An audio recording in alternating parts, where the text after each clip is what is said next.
I'd spent months planning her birthday, pouring every ounce of myself into making it perfect.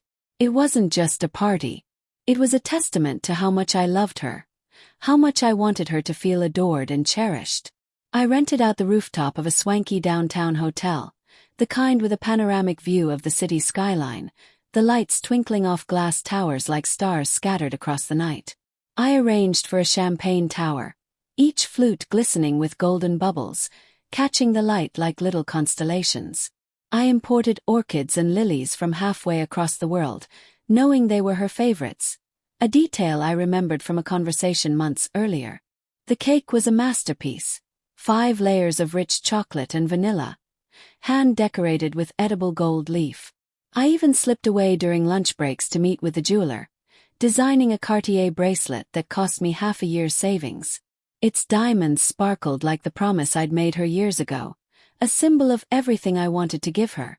I wanted her to feel like the center of the universe that night, surrounded by luxury and love. The evening started beautifully. Guests arrived in their finest attire, laughing, clinking glasses, the air alive with excitement. I stood there in my tailored suit, watching her glow in a dress I had chosen months before, a deep emerald green that made her eyes pop. I couldn't stop smiling, knowing I'd gotten every detail right. This was her night, and I was determined to make it unforgettable. When it came time for her speech, I handed her the microphone with a goofy grin, my heart pounding with anticipation. I expected her to say something sweet, maybe tease me a little about how I'd been sneaking around to plan all this. Instead, she raised her glass, looked out at the crowd, and started talking about Damien. Damien, her coworker. This guy I'd met maybe twice at office parties, all slick hair and loud laughs. But there she was, calling him my guiding light, her voice carrying over the crowd like a slap. She went on about how he'd inspired her, how he'd been there for her in ways I couldn't understand. The room grew quiet, and I felt a heat creep up my neck, my tie suddenly too tight. She went on, oblivious to the tension building in the air. Then, with a grin that could have been mistaken for playfulness, she turned to me and pulled a t-shirt from behind her back. Said divorced in bold block letters. She tossed it at me, laughing.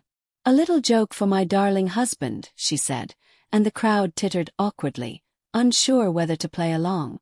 I stood there, the shirt crumpled in my hands, the words staring up at me like a punchline I didn't understand. My chest tightened, and for a moment I couldn't breathe. I looked at her, waiting for her to take it back, to say it was just a prank and she didn't mean it. But she kept laughing, sipping her champagne, basking in the attention. I reached into my pocket, pulled out the velvet box with the bracelet, and set it on the table beside her. The clink of the box hitting the surface cut through the noise, and a few people turned to look.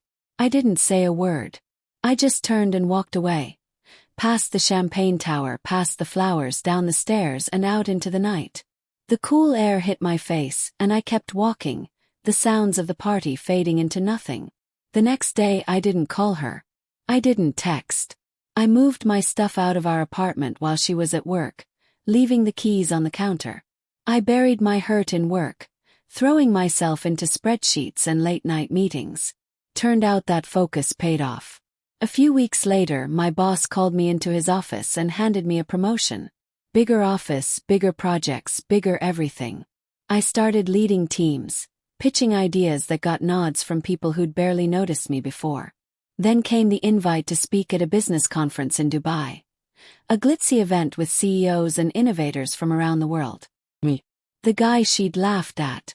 There I was, standing on a stage in a suit that cost more than our old rent, talking about strategy and vision. I even invested in a startup on a whim, a tech outfit with big dreams. They started calling me their secret weapon when the profits rolled in. Meanwhile, I heard bits and pieces about her through mutual friends. Damien quit his job out of the blue, leaving her scrambling at work without her so-called guiding light. She tried to spin it, start a podcast that nobody listened to, post these desperate updates online about how great she was doing. But people remembered the party. They remembered the t-shirt. They remembered the bracelet I'd left behind. And they weren't buying her act anymore. She'd gambled on her charm, on her ability to laugh off the mess she'd made. And it didn't work. I didn't gloat. I didn't need to. I started running in the mornings, the kind of habit I'd always meant to pick up, feeling the pavement under my feet, the air in my lungs.